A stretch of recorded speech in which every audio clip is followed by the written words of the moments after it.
Fala galera, beleza? Aqui é o professor Rafael do curso Sou Marinheiro. O vídeo que você vai assistir daqui a pouco, ele faz parte da nossa aula, do nosso curso que prepara você para a prova de aprendiz marinheiros e fuzileiros navais. Então, se você está interessado em passar em um desses concursos, você não pode perder porque nós temos todas as aulas do edital aqui no nosso canal. Então já vai lá, já se inscreve no canal e não perca essa oportunidade. Olá, galera! Eu sou a professora Jade, sua professora da disciplina de Língua Portuguesa do curso Sou Marinheiro. E a aula de hoje será Fatores Determinantes da Textualidade.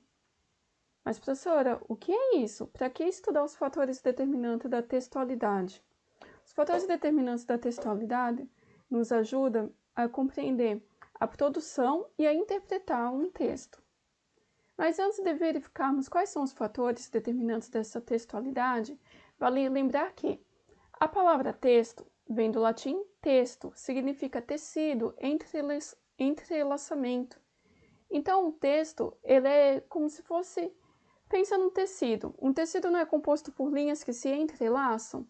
A mesma coisa é um texto. O texto é composto por palavras que se relacionam e se estruturam, se organizam em frases, formando um todo, que seria o texto, esse tecido textual. Por isso, textualidade. Segundo Favre e Koch, o texto pode ser constituído em linguagem verbal ou não verbal, e é um conjunto organizado de partes que expressam uma ou várias ideias, as quais estão relacionadas umas com as outras.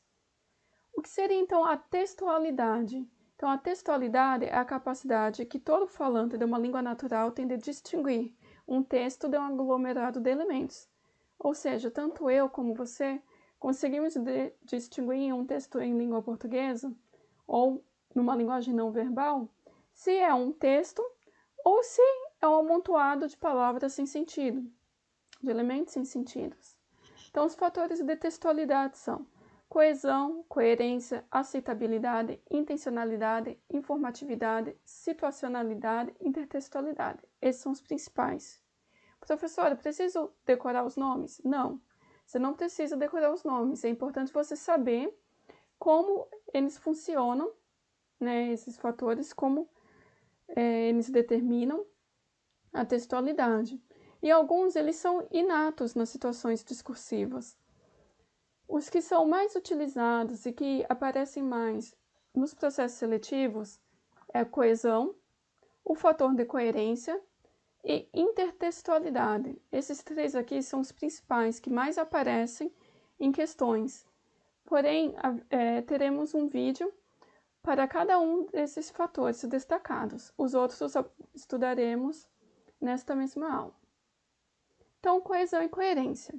A coesão são os elementos de ligação explícitos no texto. É a superfície textual. É o encadeamento dos elementos estruturais do texto. Já a coerência é a conexão harmônica entre as informações do texto. Lógica textual, encadeamento de superfícies. Então, a coesão é a relação entre as palavras, as frases, os períodos, a forma como elas se relacionam. Seria a forma mesmo. Já a coerência está relacionada ao conteúdo, a esse encadeamento de ideias. Como é que as ideias se relacionam ao longo do texto? Observação importante. Um texto pode até faltar coesão, mas jamais faltar coerência. Por exemplo, no enunciado: Fio, quero comer um pão com café.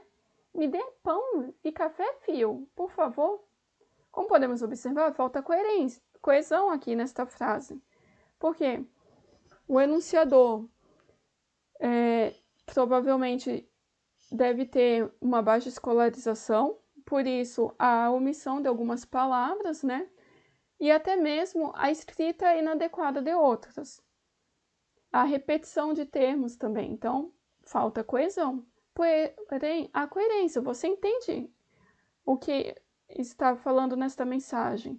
Que a mãe está pedindo pão para comer no café, né? Está pedindo pão ao filho. Ela quer comer pão no café. Então, há uma coerência na frase. Então, existem várias frases sem coesão, porém com coerência. Tanto coesão quanto coerência são fundamentais num texto bem escrito. Outros fatores são a aceitabilidade e a intencionalidade. A aceitabilidade é a disposição ativa de emissores e receptores em participar de um discurso ou compartilhar um propósito. O texto é considerado relevante para ambos. Então, por exemplo, há uma aceitabilidade entre eu, a professora, e vocês, os alunos, em estudar fatores determinantes da textualidade. Já a intencionalidade, o enunciador tem a intenção de apresentar um texto coesivo e coerente ao enunciatário. Então, por exemplo, eu tenho a intencionalidade de apresentar uma aula bem estruturada, de modo que vocês consigam compreender quais são os fatores determinantes da textualidade. Informatividade e situacionalidade. A informatividade designa o grau que as informações são conhecidas, esperadas ou não pelos interlocutores.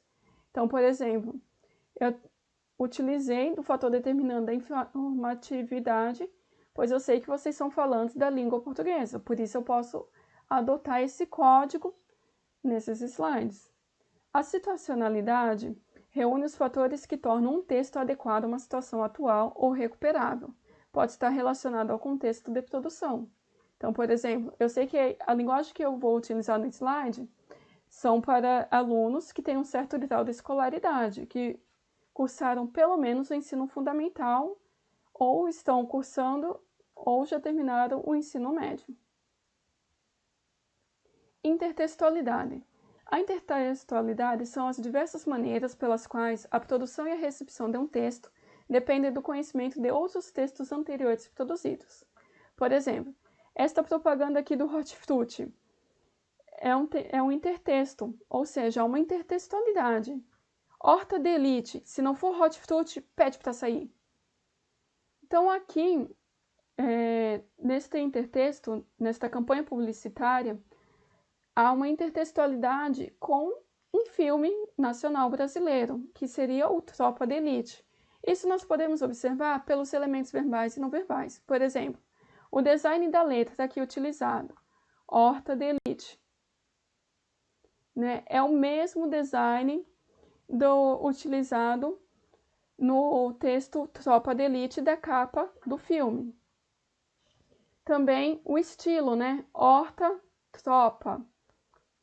Se não for Hortifruti, pede para sair. Esta aqui é uma frase que se popularizou com o filme, né? E a gente escuta muito o capitão no filme falando: pede para sair, soldado, pede para sair. Então, isso ficou no consciente das pessoas, né? Provavelmente do público que consuma os produtos do Hortifruti. O chapeuzinho no tomate, né? Então, o tomate relembra o produto do Hortifruti. E o chapeuzinho aqui como símbolo da empresa, porém é no design, né? Uma boina utilizada por soldados do BOP, né? Não essa boina específica, o design, né, da boina. Então, hora do exercício. Novamente, se você quiser anotar a resposta, pause o vídeo que eu já vou explicar com a resolução. Então, a questão 36 foi retirada da prova de fuzileiros naval do ano 2020. E o enunciado fala o seguinte: o emprego de informações, ideias e citações de outros autores, como Noll, Drummond e Borges, no texto, é um recurso denominado. Então, aqui nós temos os tipos, né, de fatores de textualidade, e ele quer saber qual é o nome que se dá ao emprego de informações, ideias e citações. Se você quiser, você pode retornar ao texto. Eu fiz aqui um recorte do texto em que aparece, né, o Noll, que é o João Gilberto, um músico, e o Drummond, que é um poeta brasileiro. O texto é o corpo escrito da literatura. A escrita se faz com o corpo, e daí sua pulsação, seu ritmo pulsional, sua respiração singular, sua rebeldia, às vezes domada pela força da armadura da língua, pela sintaxe, freios e ordenamentos. Porque as palavras são palavras em pássaros, como afirma um personagem de João Gilberto Noll, que se diz denominado por elas, no ato mesmo da escrita, como se elas escapassem de seus dedos que dedilham as teclas da máquina,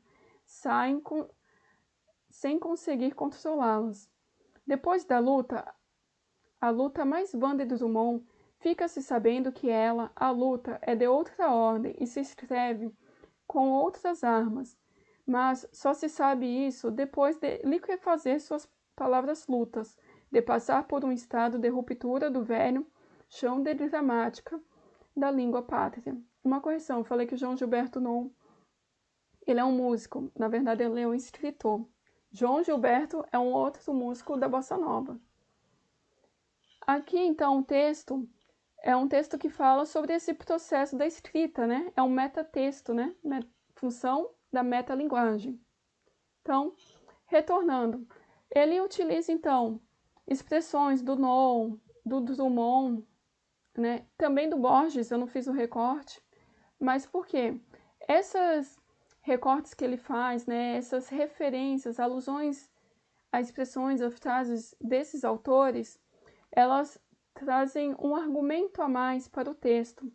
Então, ele utilizou aqui o fator determinante da intertextualidade. Ele constrói um intertexto com os textos do Non, do Drummond e do Borges.